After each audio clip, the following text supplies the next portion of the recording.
শিক্ষার্থীরা, আজকে আমি তোমাদের সামনে আলোচনা করব নবম ও দশম শ্রেণীর গণিত বইয়ের তৃতীয় অধ্যায় হতে অনুশীলনী 3.1 হতে আজকে আমি তোমাদের সামনে আলোচনা করব অনুশীলনী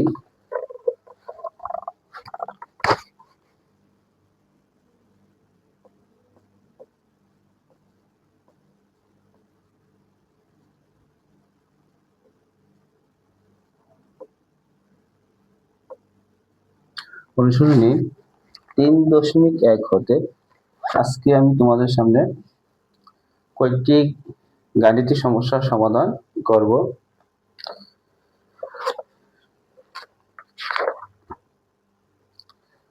তিন দশমিক একে আমি 3 থেকে শুরু করব।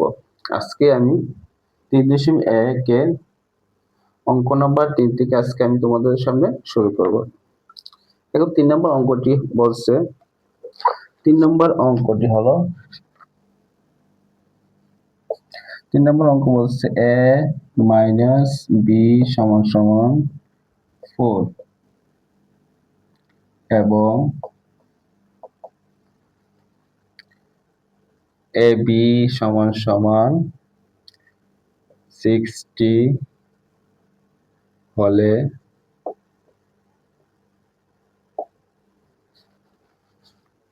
a প্লাস b এর মান কত? অনুশীলনী 3.1 এর 3 নম্বর অঙ্কটি a মাইনাস b ইকুয়াল 4 হলে এবং ab সমান সমান 60 হলে a প্লাস b এর মান কত? আজকে আমি তোমাদের সামনে এই অঙ্কটি আজকে করব। তাহলে আমরা প্রথমত লিখব দেওয়া আছে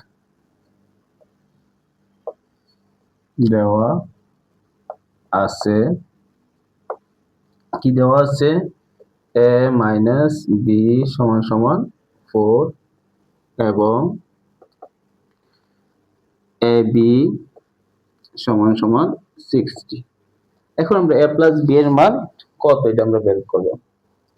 শিক্ষার্থীরা, আমরা জানি a প্লাস b এর একটা অনুসিদ্ধান্ত আছে ও অনুসিদ্ধান্তটি ব্যবহার করে আমরা এই অঙ্কটি করব। এখন তাহলে a প্লাস b এর অনুসিদ্ধান্তটি কি, এখন আমরা এটা লিখব। তাহলে আমরা লিখব, বলছে অতের মান কত, তাহলে আমরা লিখব প্রদত্ত রাশি।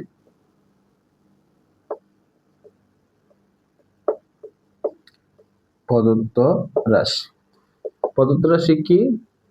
a plus b। এখন আমরা a প্লাস b এর অনুসিদ্ধান্তটা কি আমরা এটা লিখব। প্রথমত আমরা একটা রুট ওভার দিব, রুট ওভার দিয়ে তারপর আমরা লিখব a minus b whole square plus 4ab। এটা হলো a প্লাস b এর অনুসিদ্ধান্ত। তাহলে এখন আমরা মান বসাই, root over a minus b এর মান কত দেওয়া আছে 4।